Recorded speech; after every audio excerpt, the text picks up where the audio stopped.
காலையில் பார்த்தீங்கன்னா வெறும் வயிற்றுல பல்ல வளர்க்கணுன்னு பார்த்தீங்கன்னா நெல்லிக்காய் சாறு குடிக்கணும். நெல்லிக்காய் சாறு கேள்விப்பட்டிருப்பீங்க. இன்றைக்கி வந்து கடந்த 5 கொரோனாக்கு அப்புறம் பார்த்தீங்கன்னா நெல்லிக்காயினுடைய மகத்துவம் வந்து இன்றைக்கி உலகம் பூரா தெரிஞ்சிருக்கு. ஆக்சுவலாக வந்து போரில் கூட அமெரிக்க நேவியில் கூட நெல்லிக்காய் யூஸ் பண்ணுறாங்க.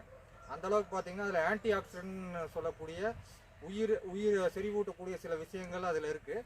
அப்புறம் நெல்லிக்காய் சாப்பிட்டிங்கன்னா ரத்தத்தை வந்து ரொம்பவும் சுத்தம் பண்ணும். எந்த ரசாயனமோ இல்லை சில கழிவுகள் இருந்தாலும் அந்த ரத்தத்திலேருந்து நீக்கி நீண்ட ஆயிலை கொடுக்கறது மட்டும் இல்லாமல் தினசரி பார்த்தீங்கன்னா உங்களோட உடலை புத்துணர்வாகவே வச்சுருக்கும். இந்த உடல் சூடு வெக்க இதெல்லாம் பார்த்தீங்கன்னா உங்களுக்கு அந்த சோர்வு அயர்வெல்லாம் பார்த்தீங்கன்னா மாலை இரவு படுக்க போகிற வரைக்குமே இந்த நெல்லி ஜூஸ் குடிச்சிங்கன்னா அதெல்லாம் கிடைக்காது.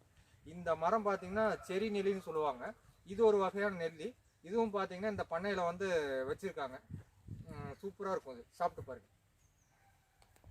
இங்கே இந்த செரி நெல்லியில் பார்த்தீங்கன்னா இப்போ தான் பூவிட்ருக்கு. பழம் இப்போ தான் காய் வந்திருக்கு. பார்த்தீங்கன்னா பூ எவ்வளோ அழகாக இருக்குது பாருங்கள்.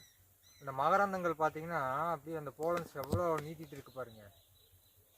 இதிலிருந்து தான் அந்த தேனீக்கள் வந்து நிறைய தேன் எடுத்துகிட்டு இருக்குது. தேன் பூச்சிகளை பார்த்தோம். ஆனால் இதில் ஒரு சின்ன இது பார்த்தீங்கன்னா செவ்வெரும்பும் நிறையா இருக்குது, கடி எறும்பும் நிறையா இருக்கும், கடிச்சிருவோம்.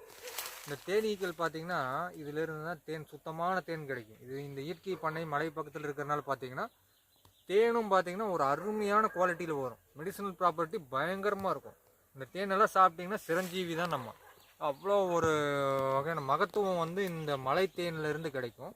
மலை தேனுக்கு ஆதாரமாக இருக்கக்கூடிய இந்த மரங்களும் அந்த மரங்களில் வரக்கூடிய பூக்களும் வந்து ஸ்மெல்லே பார்த்தீங்கன்னா கிட்டத்தட்ட 5 மீட்டர் 10 மீட்டருக்கு அந்த பக்கத்துலேயே அடிக்கும். பக்கத்தில் வந்தீங்கன்னா சூப்பராக இருக்கும்.